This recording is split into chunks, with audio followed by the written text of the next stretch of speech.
అందుకే ప్రతి సినిమాలో కూడా ఏదో ఒక చిన్న కంటెంట్ అది మనం ఎంతవరకు ఇంకాపరేట్ చేయగలం అంతవరకు చేస్తూ ఉంటాం. సో నేను హిందీ ఫిల్మ్స్లో కూడా కొన్ని చూస్తే ధమాల్ కానీ గోల్మాల్ కానీ వాళ్ళు కూడా సినిమా అయ్యే టైంకి ఏదో చిన్న కంటెంట్ చెప్తారు.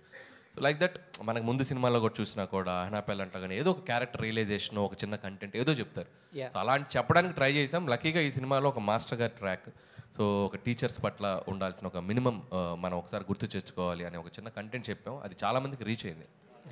అనిల్ గారు ఇక్కడే Anil important controversy or tricky casual personal question personal Venky గారు personal I don't answer many no Anil గారు అయితే యాక్చువల్లీ మీరు ఆ మూవీలో ఒక మెసేజ్ ఇచ్చారు కదా, పెళ్లికి ముందు ఏ లవ్ స్టోరీ కూడా భార్యలకి చెప్పొద్దు అని చెప్పి.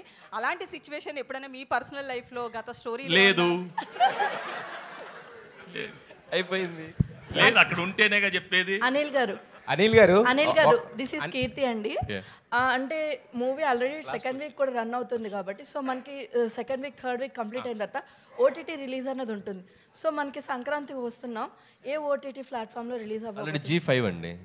మొత్తం జీ అనుకున్నా రమేష్ గారు అంతేనా? మొత్తం జీ వాళ్ళు కొనేసుకున్నారు మొత్తం ప్యాకేజ్ అసలు. అండ్ అలానే బ్లాక్ బస్టర్ పొంగల్ సాంగ్ ఉంది కదా, సో మన వెంకటేష్ గారు ఎన్ని టేక్స్ తీసుకున్నారు? సింగిల్ టేక్ వచ్చారు పాడారు అయిపోయింది. సింగిల్ సెంటర్ గణేష్ అసలు అంతే. ఏ భీమ్స్ అంతే కదా, వచ్చారు పాడేశారు అయిపోయింది. అనిల్ గారు 30 minutes సార్. ఒక క్వశ్చన్ సార్, యాక్చువల్గా మీరు సంక్రాంతికి వస్తున్నాం అన్నారు.